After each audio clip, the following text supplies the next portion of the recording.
Aconteceu o que já era esperado. O atual conflito entre Israel e palestinos chegou à Europa. No fim de semana, várias organizações palestinas chamaram diversas manifestações, pelo menos na França e na Alemanha. Em Paris, a manifestação foi proibida, mas assim mesmo seus organizadores mantiveram a convocação. Em Berlim, a polícia seguiu de perto as manifestações, muitas, que começaram na sexta-feira à noite e se estenderam pelo sábado.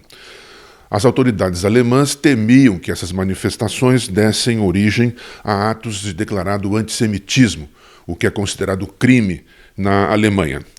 Durante a semana passada, alguns dos manifestantes foram detidos pela polícia por queimarem bandeiras de Israel, o que é proibido também no país, ou então por apedrejarem sinagogas. A posição oficial da Alemanha sobre a questão é complicada, para dizer o mínimo. A sua pedra fundamental é o reconhecimento do direito à existência de Israel e do seu direito a defender-se, né? E condenando, por exemplo, a atitude do Hamas de lançar foguetes desde a faixa de Gaza contra alvos israelenses. Ao mesmo tempo, o governo alemão defende as resoluções da ONU sobre a criação de dois estados, um israelense e outro palestino, e também sobre a condenação da anexação de novos territórios por Israel a partir da guerra de 1967. Na prática, essas resoluções da ONU vêm sendo afrontadas pelo governo de Benjamin Netanyahu, no poder entre 1996 e 1999 e agora desde 2009, contando então com o apoio do ex-presidente dos Estados Unidos, Donald Trump, quando ele estava no poder. A primeira aproximação diplomática entre a Alemanha e Israel aconteceu em 1952 e a troca oficial de embaixadores entre os dois países ocorreu em 1965. Também não se pode esquecer as viagens da atriz de origem alemã, Marlene Dietrich, a Israel, no começo dos anos 60. Foi a primeira vez em que canções cantadas em alemão foram apresentadas num palco israelense. No governo da chanceler Angela Merkel, no poder desde 2005, essas relações se intensificaram. Merkel visitou Israel por 7 vezes, sendo a última em 2018. Mas esta relação se esfriou um pouco diante da insistência de Netanyahu em fazer novos assentamentos de colonos israelenses em territórios que a ONU reconhece como devendo pertencer aos palestinos.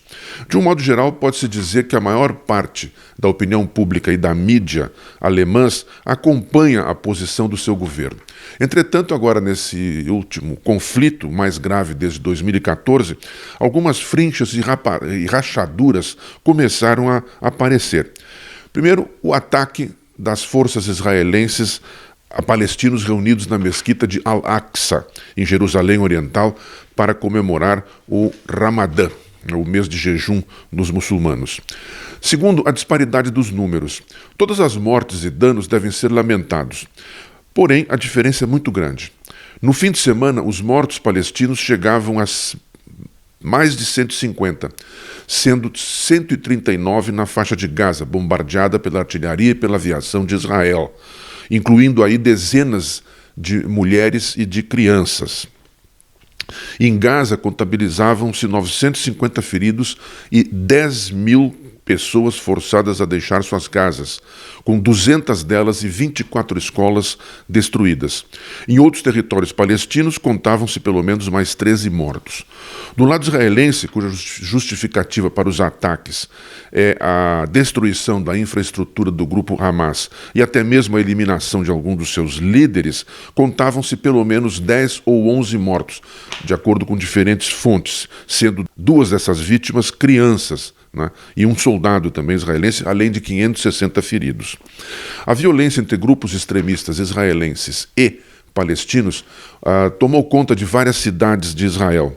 Mas as cenas de um suposto palestino, porque nem isso pode ser verificado com certeza, sendo arrancado de seu carro por um grupo numeroso de israelenses de extrema-direita e espancado deixando ele com graves ferimentos, transmitidas ao vivo pela TV local, chocaram muita gente na Alemanha e na Europa inteira.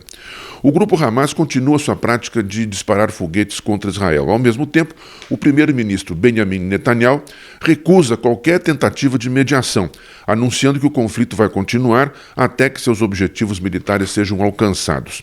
Alguns analistas veem na atitude de Netanyahu uma tentativa algo desesperada para se manter no poder. Depois da última eleição, seu partido, o Likud, embora tenha eleito o maior número de deputados para a Knesset, o parlamento, ficou na minoria. E Netanyahu não conseguiu formar o novo governo. O presidente do país, Rivlin, então chamou seu principal opositor, Yair Lapid, do partido Yesh Atid, para que tentasse a formação do novo governo, dando-lhe prazo até o começo de junho. Acuado, Netanyahu, que enfrenta várias acusações por improbidade administrativa e também por corrupção, quer manter a sua aura de defensor supremo do Estado de Israel para se aferrar ao poder e quer puxar para si os dividendos deste conflito.